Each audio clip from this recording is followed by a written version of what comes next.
A mother's choice changed everything. Holly McFaden married Jesse, a man with a dark past, bringing him into her children's lives. What followed was a nightmare no one saw coming. 7 bodies, 2 assaults, and a community left in shock. This is the story of the McFaden family massacre. In the quiet town of Henryetta, Oklahoma, life was about to take a dark turn. The year was 2023, and a series of events was about to unfold that would shake the community to its core. At the center of this horrific tale was Jesse McFaden, a man whose troubled history remained hidden from those closest to him.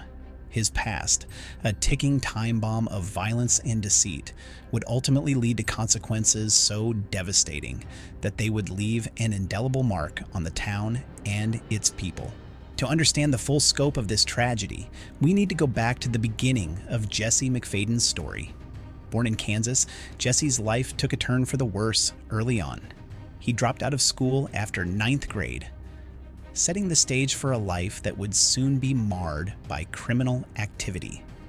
His first encounter with the law came in 2002 when he was caught for underage beer possession.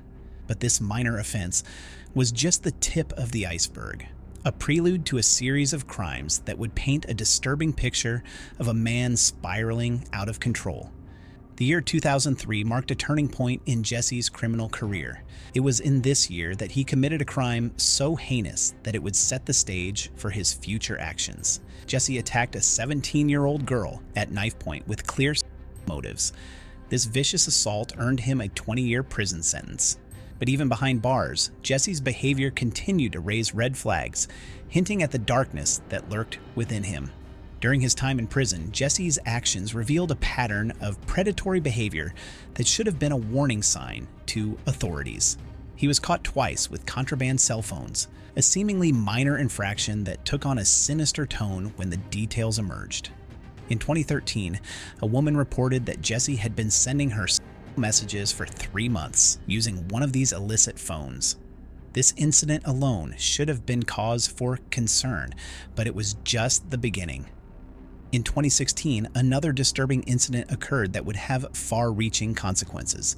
Jesse was found to be engaging in explicit conversations with a 16-year-old girl named Caitlin.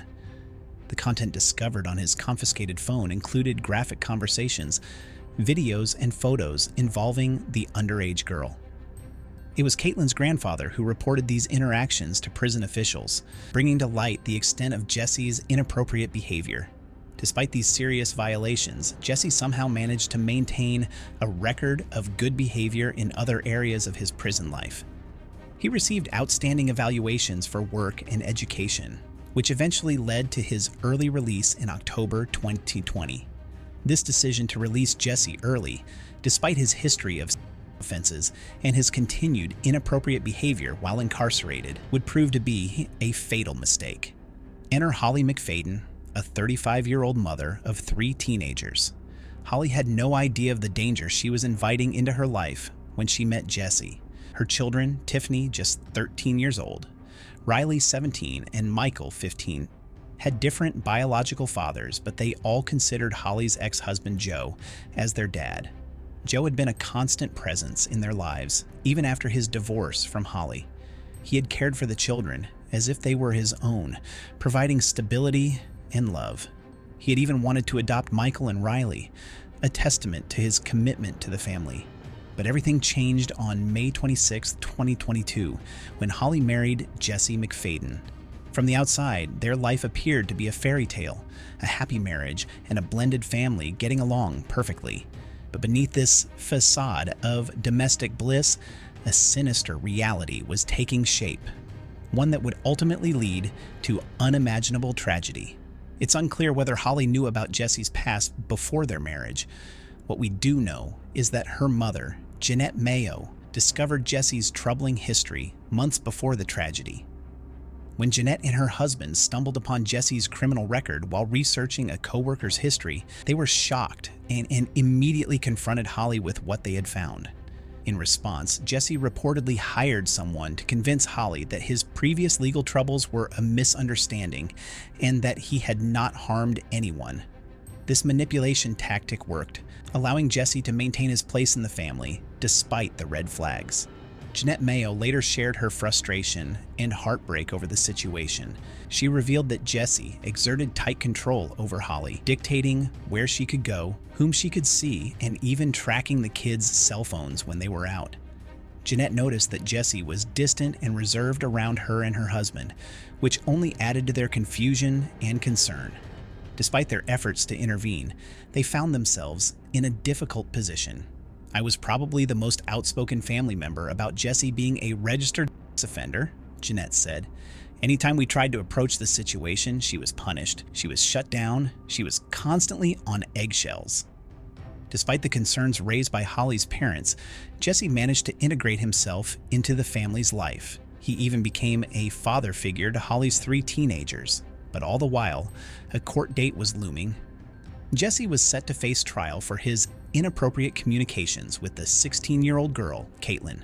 The trial had been delayed for several years, allowing Jesse the time to marry Holly and establish himself in their lives. This delay in justice would prove to have devastating consequences. As the trial date approached, Jesse's behavior became increasingly erratic. The night before he was due in court, he sent disturbing messages to Caitlin, the victim in his pending case.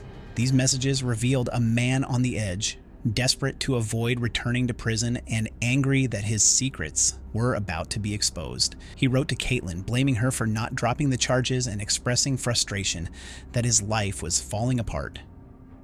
"I did exactly what I promised I would do when I got out," he wrote. "I got a marketing job, made great money, and was advancing. I've been here 2 years now, built a great life, like I promised with you. This is all on you for continuing this." In another chilling message, he added, "Now, it's all gone. I told you I wouldn't go back." These messages were a clear violation of the conditions of his release, showing that Jesse no longer cared about following the rules. They also hinted at the desperation of a man who knew his time was running out. Caitlin, not wanting to get involved, chose to ignore the messages. Instead, she took a screenshot and sent it to the district attorney as a precaution. Little did she know that this would be one of the last communications from Jesse before he committed his final horrific acts. Then came the fateful weekend in April 2023. Ivy Webster and Brittany Brewer, friends of Holly's daughter Tiffany, were invited to spend time at the McFaden house.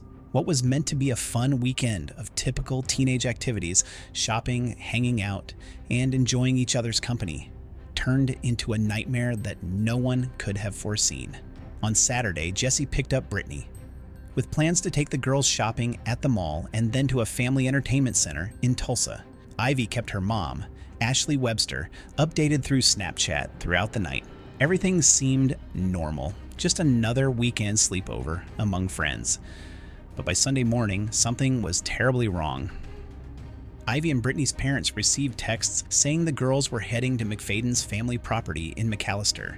These messages felt off to the parents, particularly to Ashley Webster, who was used to receiving more detailed and affectionate messages from her daughter. In hindsight, these messages were likely sent by Jesse himself, impersonating the girls after he had already committed his horrific acts.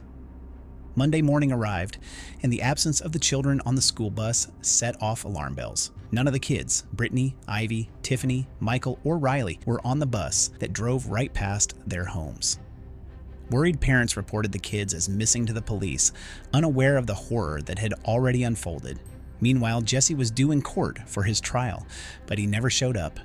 His absence at the courthouse was the final red flag, the last piece of a puzzle that was about to reveal a picture of unimaginable tragedy. When police finally obtained a warrant to search Jesse's property, they were unprepared for the horror they would find. 7 bodies were discovered scattered across the land. All had been brutally shot in the head with a 9mm pistol. The victims were Jesse himself, his wife Holly, her 3 children Tiffany, Michael, and Riley, and their friends Ivy and Brittany. The scene was gruesome and heartbreaking. Holly McFaden had suffered 3 gunshot wounds to the head, a testament to the brutality of the attack. The separation of the bodies suggested a sinister scenario that haunts investigators to this day. Ivy, Brittany, and Riley were found about a quarter mile from the house.